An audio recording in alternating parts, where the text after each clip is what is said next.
কথা বলেন না কেন? দুনিয়া কারে থাকতে দিছে বেটা? সাদ্দাত কই?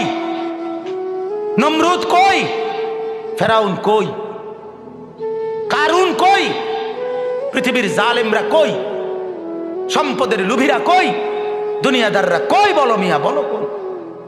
কেউ টিকছে দুনিয়া? কেউ টিকছে? আমরা কিতাবে পড়ছি ভারতের দিল্লির এক বাদশা ছিল শের শাহ। শের শাহ 40 বছর একটানা যুদ্ধ করছে এই রাজত্বের জন্য, দিল্লির রাজত্বের জন্য। ওনার বয়স যখন 65, তখন উনি দিল্লির বাদশাহী পুরা পাইছে। সেদিন পাওয়ার পরে একদিন আফসুস করে বলতেছে, হায় দুনিয়া, তুই আমারে যখন ধরা দিলি তখন আমার কবরে যাওয়ার সময় হয়ে গেল।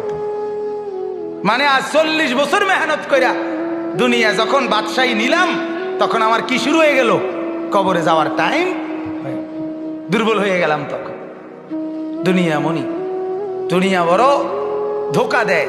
সব গুছাইয়া দুনিয়ারে সাজাইবার পরেও, সব ক্লিয়ার হবার পরেও, এ বাড়ি দাড়ি বিল্ডিং টিল্ডিং এর কাম সব গুছাইয়া সারলে আমার বড় ভাইয়ের বিবি, আমার বড় ভাই আলহাজ হযরত মাওলানা মাহবুবুর রহমান আশরাফি, তার বিবি আমার বড় ভাবি, মায়ের মতো যিনি আমগরে আদর করছিলেন, নতুন বিল্ডিং করছে, অনেক কষ্ট করে কোন রকমের রুমডি ঠিকঠাক করে উঠছে।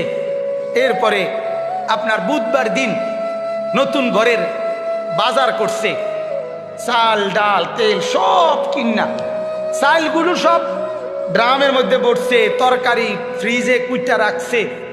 বৃহস্পতিবার দিন স্ট্রোক করছে, শুক্রবার দিন জুমার নামাজের সময় কবরে চলে গেছে।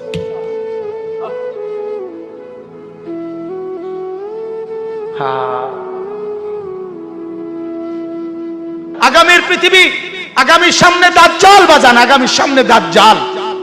দাজ্জাল দেখা যায়, দাজ্জাল দেখা যায়, কিয়ামত দেখা যায়। ইকতারাবা লিন্নাসে হিসাবুহুম, আল্লাহ বলে হিসাবের সময় কাছায় গেছে বান্দা। ইকতারাবাতিস সাআ, আল্লাহ বলে কিয়ামত ঘনায় গেছে বান্দা। আরে যিনি বানানেওয়ালা তিনি বলতেছে, ও আমার বান্দা, আমি না বলছি এই নবী শেষ নবী, এই কিতাব শেষ কিতাব, এই দিন শেষ ধর্ম।